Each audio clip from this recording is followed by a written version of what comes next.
Why did the United States attack Libya, Iraq, Afghanistan, and Yemen?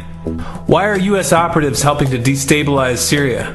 And why is the United States government so intent on taking down Iran, in spite of the fact that Iran has not attacked any country since 1798? And what's next? What are we headed for? When you look at the current trajectory that we're on, it doesn't make any sense at all if you evaluate it based on what we're taught in school. And it doesn't make any sense if you base your worldview on the propaganda that the mainstream media tries to pass off as news. But it makes perfect sense once you know the real motives of the powers that be. In order to understand those motives, we first have to take a look at history. In 1945, the Bretton Woods Agreement established the dollar as the world reserve currency, which meant that international commodities were priced in dollars. The agreement, which gave the United States a distinct financial advantage, was made under the condition that those dollars would remain redeemable for gold at a consistent rate of $35 per ounce. The United States promised not to print very much money, but this was on the honor system, because the Federal Reserve refused to allow any audits or supervision of its printing presses. In the years leading up to 1970, expenditures in the Vietnam War made it clear to many countries that the U.S. was printing far more money than it had in gold. And in response, they began to ask for their gold back. This, of course, set off a rapid decline in the value of the dollar. The situation climaxed in 1971 when France attempted to withdraw its gold and Nixon refused. On August 15th, he made the following announcement. I have directed the Secretary of the Treasury to take the action necessary to defend the dollar against the speculators. I have directed Secretary Connally to suspend temporarily the convertibility of the dollar into gold or other reserve assets, except in amounts and conditions determined to be in the interest of monetary stability and in the best interest of the United States. This was obviously not a temporary suspension, as he claimed, but rather a permanent default. And for the rest of the world who had entrusted the United States with their gold, it was outright theft. In 1973, President Nixon asked King Faisal of Saudi Arabia to accept only U.S. dollars as payment for oil and to invest any excess profits in U.S. Treasury bonds, notes, and bills. In return, Nixon offered military protection for Saudi oil fields. The same offer was extended to each of the world's key oil-producing countries, and by 1975, every member of OPEC had agreed to only sell their oil in U.S. dollars. The act of moving the dollar off of gold and tying it to foreign oil instantly forced every oil-importing country in the world to start maintaining a constant supply of Federal Reserve paper. And in order to get that paper, they would have to send real physical goods to America. This was the birth of the petrodollar. Paper went out, everything America needed came in, and the United States got very, very rich as a result. It was the largest financial con in recorded history.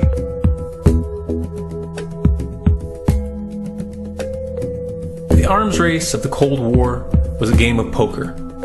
Military expenditures were the chips, and the U.S. had an endless supply of chips. With the petrodollar under its belt, it was able to raise the stakes higher and higher, outspending every other country on the planet, until eventually U.S. military expenditures surpassed that of all other nations in the world combined. The Soviet Union never had a chance. The collapse of the communist bloc in 1991 removed the last counterbalance to American military might. The United States was now an undisputed superpower with no rival. Many hoped that this would mark the beginning of a new era of peace and stability. Unfortunately, there were those in high places who had other ideas. Within that same year, the U.S. invaded Iraq in the First Gulf War. And after crushing the Iraqi military and destroying their infrastructure, including water purification plants and hospitals, crippling sanctions were imposed which prevented that infrastructure from being rebuilt. These sanctions, which were initiated by Bush Sr. and sustained throughout the entire Clinton administration, lasted for over a decade and were estimated to have killed over 500,000 children. The Clinton administration was fully aware of these figures. We have heard that 500,000 children have died. I mean, that's more children than died in Hiroshima.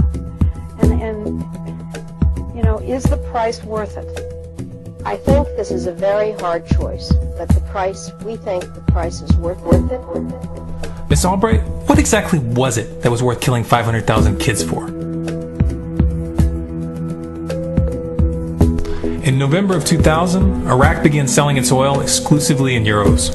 This was a direct attack on the dollar and on U.S. financial dominance, and it wasn't going to be tolerated. In response, the U.S. government, with the assistance of the mainstream media, began to build up a massive propaganda campaign claiming that Iraq had weapons of mass destruction and was planning to use them. In 2003, the U.S. invaded, and once they had control of the country, oil sales were immediately switched back to dollars. This is particularly notable due to the fact that switching back to the dollar meant a 15 to 20% loss in revenue due to the euro's higher value. It doesn't make any sense at all unless you take the petrodollar into account.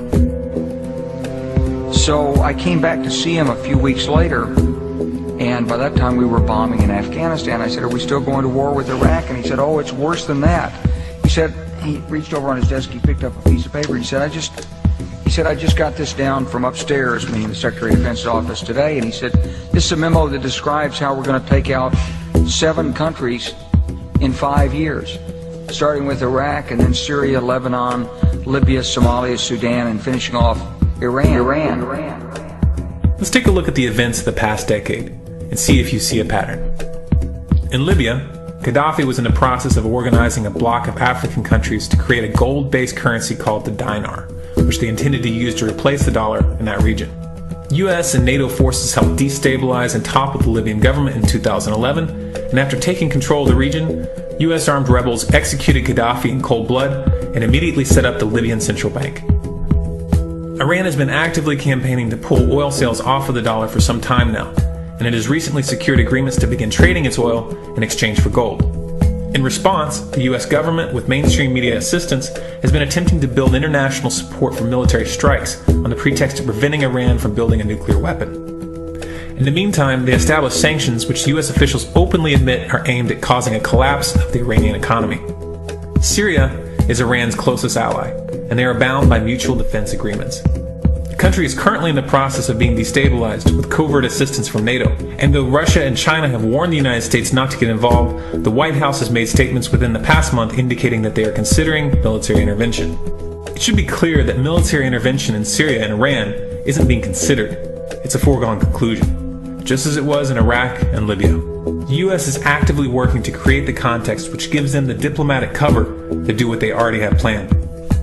The motive for these invasions and covert actions becomes clear when we look at them in their full context and connect the dots. Those who control the United States understand that even if a few countries begin to sell their oil in another currency, it will set off a chain reaction and the dollar will collapse. They understand that there is absolutely nothing else holding up the value of the dollar at this point, and so does the rest of the world.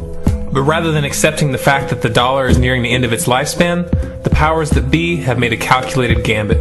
They have decided to use the brute force of the US military to crush each and every resistant state in the Middle East and Africa. That in itself would be bad enough, but what you need to understand is that this is not going to end with Iran. China and Russia have stated publicly and on no uncertain terms that they will not tolerate an attack on Iran or Syria. Iran is one of their key allies, one of the last independent oil producers in the region, and they understand that if Iran falls, then they will have no way to escape the dollar without going to war. And yet the United States is pushing forward in spite of the warnings.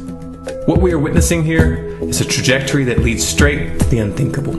It's a trajectory that was mapped out years ago in full awareness of the human consequences. But who was it that put us on this course? What kind of psychopath is willing to intentionally set off a global conflict that will lead to millions of deaths just to protect the value of a paper currency? It obviously isn't the president. The decision to invade Libya, Syria, and Iran was made long before Obama had risen to the national spotlight. And yet, he's carrying out his duty just like the puppets that preceded him. So who is it that pulls the strings?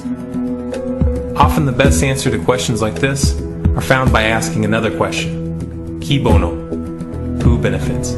Obviously those who have the power to print the dollar out of thin air have the most to lose if the dollar were to fall. And since 1913, that power has been held by the Federal Reserve.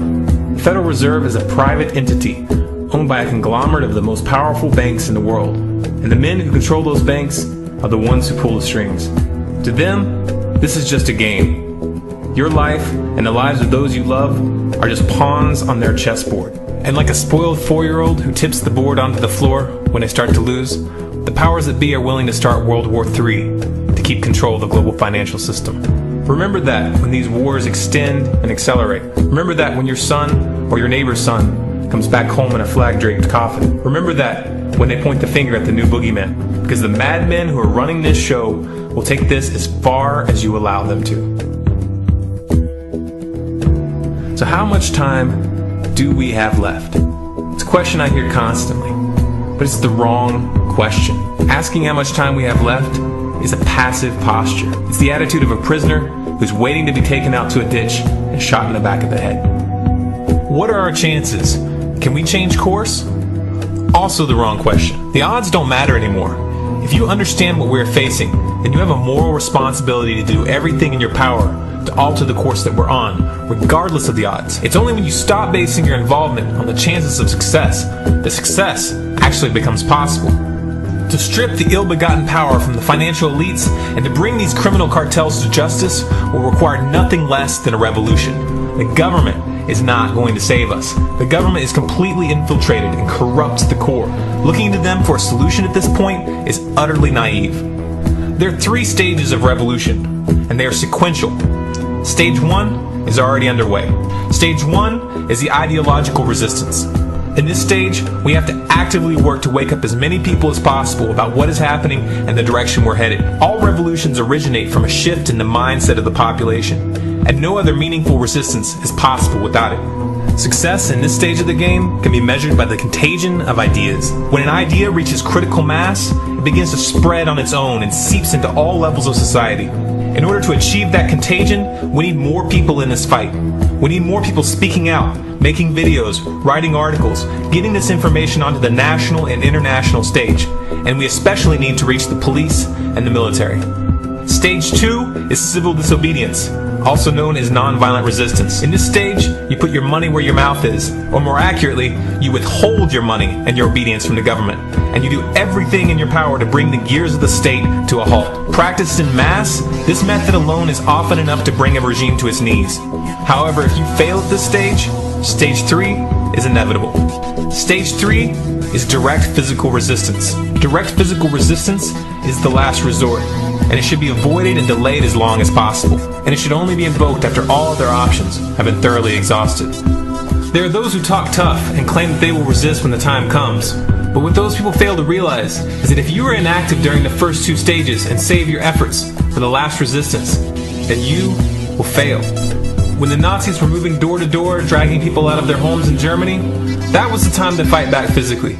But due to the lack of ideological resistance and civil disobedience leading up to that moment, even an armed uprising would have likely failed at that point. An armed uprising can only succeed if the people have established an attitude of active resistance. And active resistance is only possible after their minds have broken free from the mainstream propaganda. If you want to fight back, it's now or never. You're not going to get another chance, and the stakes are far higher than they were in Nazi Germany.